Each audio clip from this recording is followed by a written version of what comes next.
This is a section from The Great Fiction, Property, Economy, Society, and the Politics of Decline by Hans-Hermann Hoppe.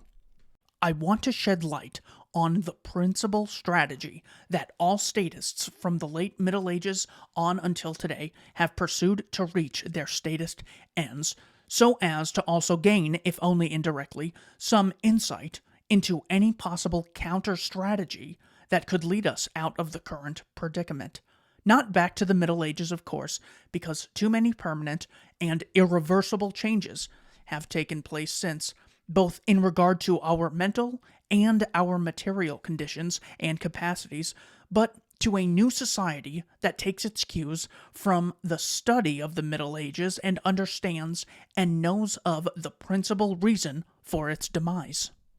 The strategy was dictated by the quasi-libertarian stateless medieval starting point, and it suggested itself naturally, first and foremost to the top ranks of social authority, in particular to feudal kings. In a nutshell, it boils down to this rule. Instead of remaining a mere primus inter pares, you must become solus primus, and to do this, you must undermine, weaken, and ultimately eliminate all competing authorities and hierarchies of social authority, beginning at the highest level of authority with your most immediate competitors, and from there on down, ultimately to the most elementary and decentralized level of social authority invested in the heads of individual family households. You, every statist, must use your own initial authority to undermine each and every rival authority and strip away its right to independently judge, discriminate, sentence, and punish within its own territorial, limited realm of authority. Kings other than you must no longer be allowed to freely determine who is another or the next king, who is to be included or excluded from the rank of kings, or who may come before them for justice and assistance, and likewise for all other levels of social authority, for noble lords and vassals, as well as separate local communities, orders, associations, and ultimately all individual family households.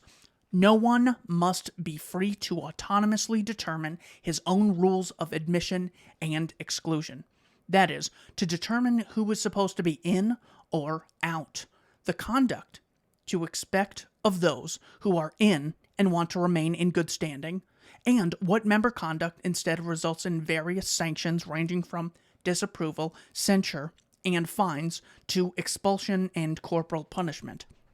and how to accomplish this and centralize and consolidate all authority in the hands of a single territorial monopolist, first an absolute monarch and subsequently a democratic state, by enlisting the support of everyone resentful of not being included or promoted in some particular community, association, or social rank, or of being expelled from them and unfairly punished. Against this unfair discrimination, you, the state or would-be state, promise to get the excluded victims in and help them get a fair and non-discriminating treatment in return for their binding commitment to and affiliation with you. On every level of social authority, whenever and wherever the opportunity arises, you encourage and promote deviant behavior and deviance and enlist their support in order to expand and strengthen your own authority at the expense of all others.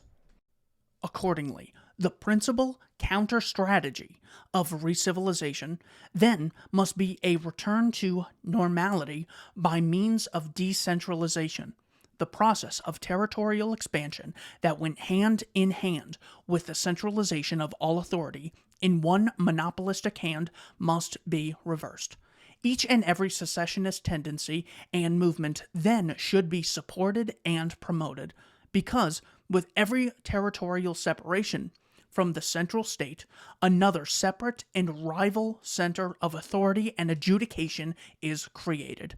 And the same tendency should be promoted within the framework of any newly created separate and independent territory and center of authority. That is, any voluntary membership organization, association, order, club, or even household within the new territory should be free to independently determine its own house rules, i.e., its rules of inclusion, of sanctions, and of exclusion, so as to successfully replace the current status system of forced territorial and legal integration and uniformation with a natural, quasi-organic social order of voluntary, territorial, and legal customary association and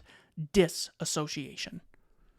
Moreover, as an important addition, in order to safeguard this order of increasingly decentralized centers, ranks, and hierarchies of natural social authority from internal corruption or external foreign attack, each newly reemerging social authority should be encouraged to build, as wide as possible, a network with similarly placed and like-minded authorities in other foreign territories and jurisdictions for the purpose of mutual assistance in case of need.